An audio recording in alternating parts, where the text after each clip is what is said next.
Hi, this is Charlie. This is my very first video, my very first review, and I am reviewing Cyberpunk 2077. I recently downloaded this game. It was a gift from a friend, and I wanted to see what all the fuss was all about because there's been a lot of negative comments and reviews about the game. Um, I played the game. I was pretty much just enthralled about how much it reminded me of three specific movies, especially. I want to say, and not everybody will agree with me, but uh, this would be Blade Runner. Definitely has elements of Blade Runner. Also, Dying Light as well, and some aspects of Left 4 Dead, I guess. Um, these games have this aspect of sort of sucking you in and putting you in the story itself. I haven't really played as many console games lately. I'm sort of kind of waiting a little bit longer on what the rollout is going to be for Xbox and PlayStation. I know there is a, obviously they have a list of games coming out for each one, but right now I want to wait just a little bit longer before I get into console games again, because right now this is sort of, I guess, that testing, uh, um, period where all the glitches are being worked out, everything's being looked at. So I'm gonna wait maybe a couple more months, even though the products have been put out in the market about two months ago now. I want to say a month and a half, and PlayStations are flying off the shelves more than Xbox. I've always liked Xbox, but PlayStation has some very immersive games.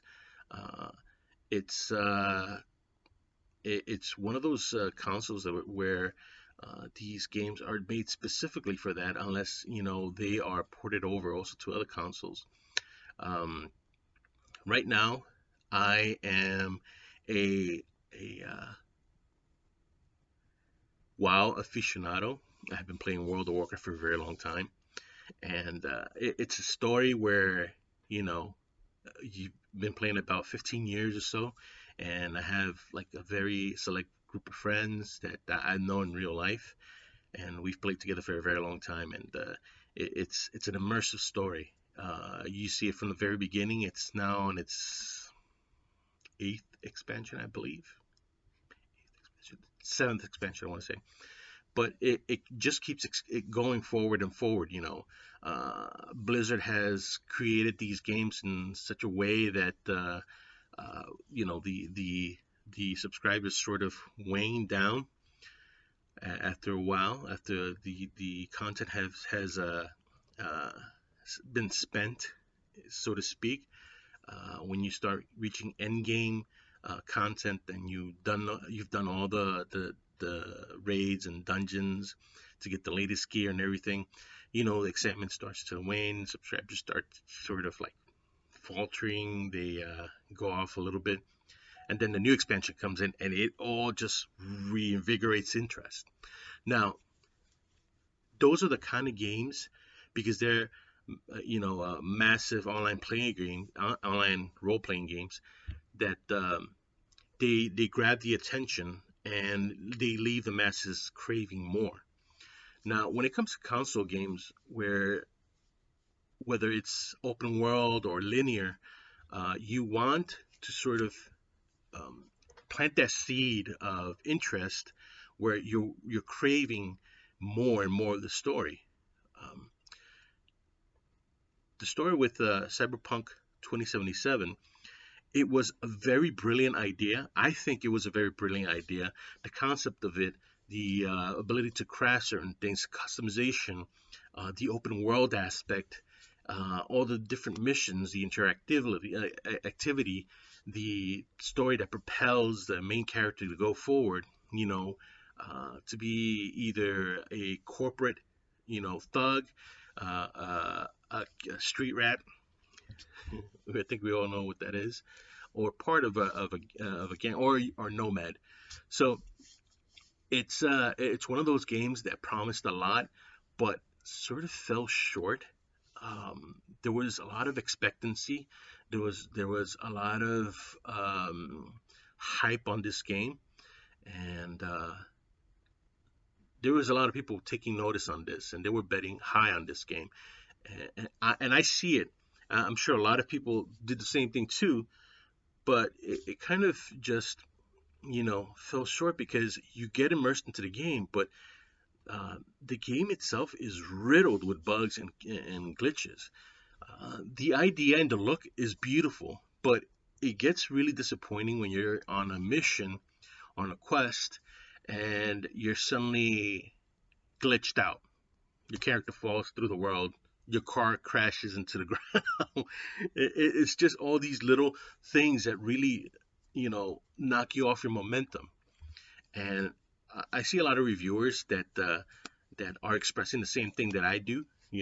Um, for example, I want to express my admiration for some of the reviewers like Angry Joe, who I've followed for a very long time, Mr. H. These are reviewers that have years of experience. Have been doing this for a very long time, and I am a first-time reviewer. This is my first time, guys. So all criticism is welcome, even the negative ones. You know, because this is the only way we can actually grow and move forward in terms of becoming or learning more as you go into this, review aspect. Um, I'm being derailed a little bit more out of the game, but the thing is that, you see a game like this, then you see games like Dying Light, which is one of my favorite games. I love zombie games, but they really have to have a little bit more story. Uh, there has to be a certain amount of gravitas also into the storyline. It can't be just a mindless slasher, uh, um, you know, just propelled action game that doesn't leave you breathing or anything. But you want to consider what's happened. Why are things the state they are? And who's the protagonist? Who's the antagonist? And these are the things that really capture the player's mind and attention.